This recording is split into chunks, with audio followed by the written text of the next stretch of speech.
Забутий міський шум після гірського усамітнення одразу ліг темною густою завісою перед сприйняттям усього навколо. Зробивши перший крок з автобусу, я відчула себе маленькою і самотньою у вирію яскраво-білих сліпучих ліхтарів зустрічних автівок і рою червоних, нерухомо застигших у корці перехрестя.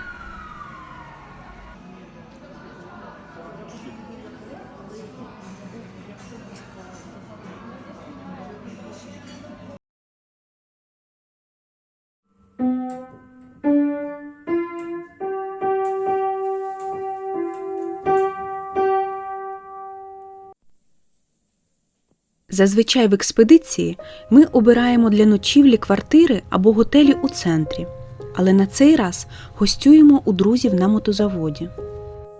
Адже в час війни бачити знайомі обличчя і налагоджений домашній побут з відчуттям безпеки набагато важливіше, ніж самостійність.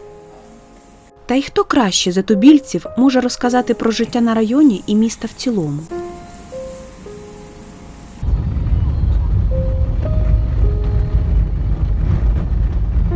Кач на ґрунтовій дорозі вузеньких вуличок району Мотозавод змінюється спершу на шелест від покриття асфальту, а зовсім скоро на гудіння бруківки.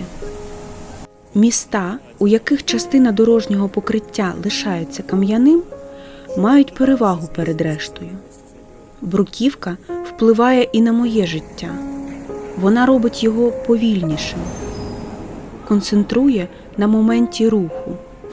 Чи я йду, чи їду, відчуваю і слухаю її рівність, безбар'єрність, плинність поверхні і різність текстур.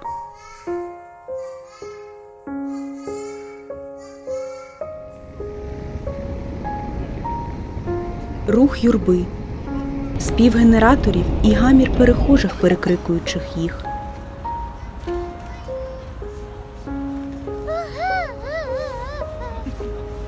Вітрини в очікуванні прикрас.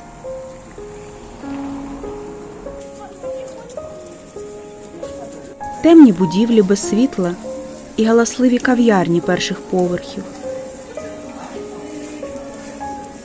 Дзига жива від відвідувачів в обговоренні Харківського театра Курбаса.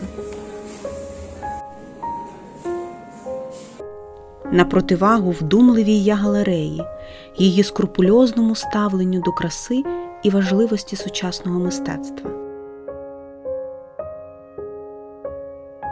З постановками-перформансами для рисунку.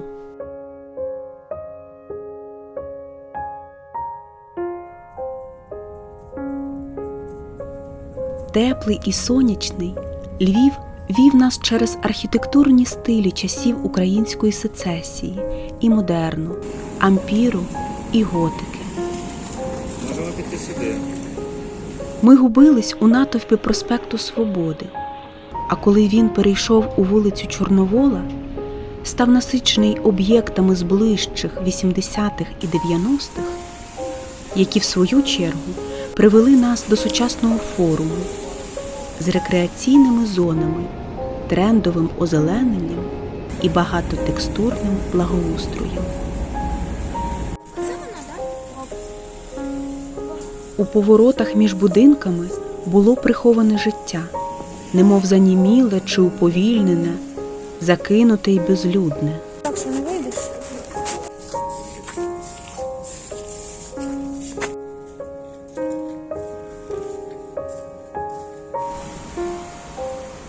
Вузькі пішохідні доріжки старого міста не давали мені рухатись у власному темпі. Йдучи з дитиною за руку, ми збивали увесь темп для інших перехожих. Це задавало мені дискомфорту, і світ в той момент здавався тісним, а чужі люди надто близько, а повітря смерділо машинами, які ледь не торкались мене, проїжджаючи повз.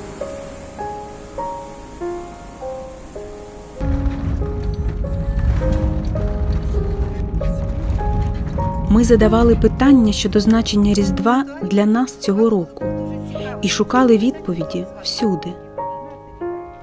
У Шевченківському скансені, серед знавців історії, поміж старезних хат і традиційних павуків.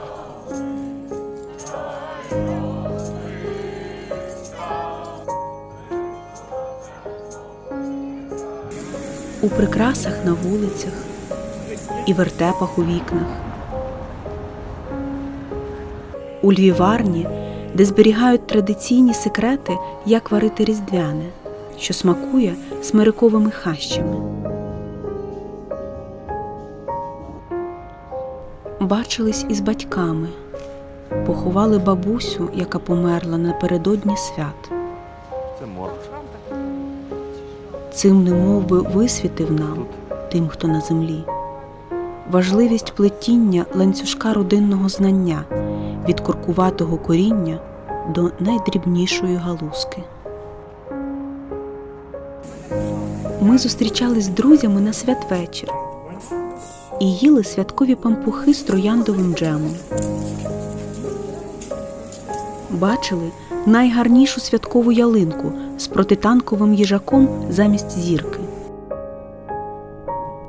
А я все думала, чи інші люди теж переймаються зараз? Чи будуть вони готувати вечерю з 12 блюд? А як там зараз наші хлопці і дівчата на фронті? Кожен день ми шукали, і Різдво проявлялось у деталях.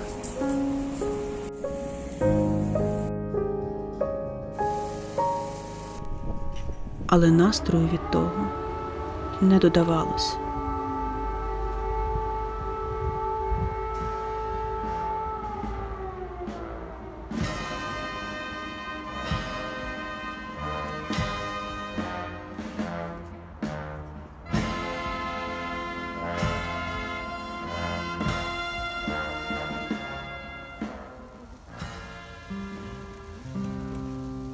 Ми повертались з експедиції і чекали появи світла, щоб зготувати вечерю.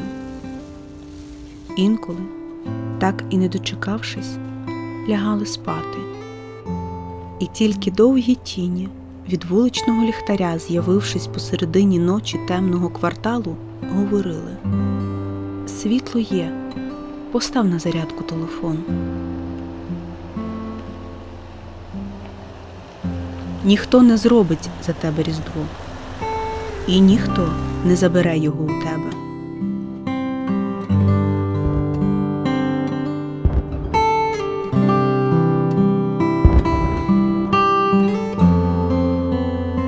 Ми не знайшли те, що шукали у Львові.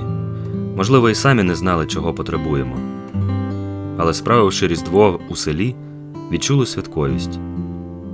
Ми побачили тут, у Львівській області, те, що люди змогли зберегти і пронести через століття, чого ми не бачили ніколи за життя на Харківщині. Віру у свято і нашого Бога, щирість цих людей, живі традиції, колядки за столом зі сльозами на очах і вертеп, що збирав на потреби військових. Бачили, як шанують на святвечір померлих, коли весь пагорб цвинтаря освітився запаленими свічками на могилах.